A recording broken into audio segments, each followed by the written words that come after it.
let's jump into another NFC East rivalry, and it's one of the fun ones. It's going to be the Commanders versus the Eagles, but we like to say DC versus Philly. So we got 2-1 going against 3-0, and 3-0 is probably the more dominant. Let's keep it real, and they've been a dominant team for the last year and a half or so, and they're great against the spread right now.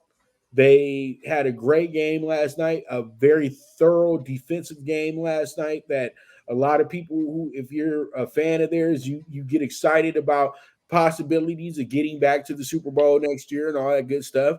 And you got Hurts, who's still moving and grooving and doing what he does, even though he's not passing the ball the way that we would want him to, but he's still out there doing what he has to do. But the running game is pretty much the calling card. That's what's keeping these guys as the elite team in the NFC.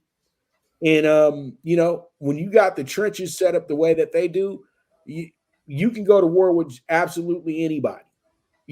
Straight up. You can go to war with teams from every single era the way that the Eagles trenches are set up, their front seven and their offensive line. Now you got the Commanders, a team that, they won a close game week 1. They won a close game week 2. And then week 3, they had somewhat of a setback against a team in Buffalo that has Super Bowl expectations. So it just goes to show you that they're pretty good against the teams that are good, but they were pretty bad against a team that considers themselves elite in the NFL.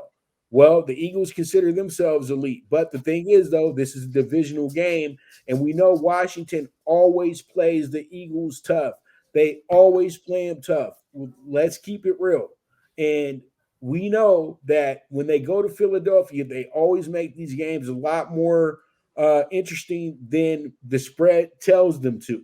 And once again, you're handing them a high spread. When you hand the Commanders a high spread, that's not a recipe for good things to happen for the favorite, in my opinion, in the division. And we've seen this movie before. And I know a lot of people you saw how they looked last week. Well, anybody's going to look like that with 4 turnovers and 9 sacks. Okay? They had an absolute throwaway game. And Jeff, as we say at the track, draw a line through it. We moving on. And pretty much what I'm going to do here is I'm heavy on it.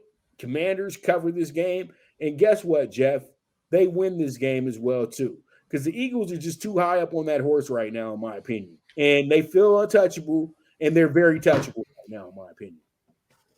Your thoughts, and who do you have winning? I just look back at the Buffalo Bills. They've outscored their opponents the last 2 weeks now, 75-13. After the Raiders and now the Commanders. I was going to ask you this question. I don't know, was it week 8 or 9 or somewhere around there, week 10? Who gave the Eagles their first loss last year? It was the Commanders, wasn't it? At Philly. I think the Philly was favored by like 9 or something. The Commanders came in and won outright.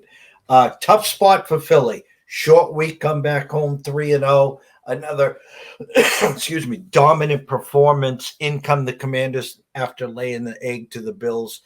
They're not giving you the 9.5 as last year. My true number was 8.5.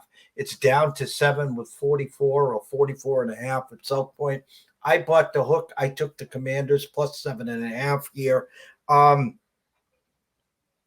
I don't think that Philly will take the Commanders for granted, but it is a perfect letdown spot. The key to success, obviously, keeping Sam Howell upright.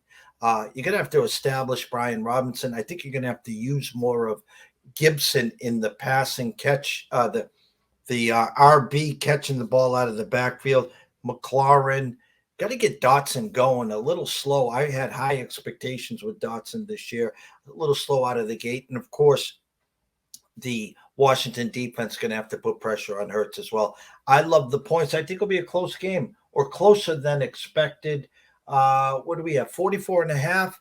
I'll go 23-17 if Philly does win the game outright, but I like the 7.5 here, Pops. I like what I'm hearing there. Let's go ahead and get into another divisional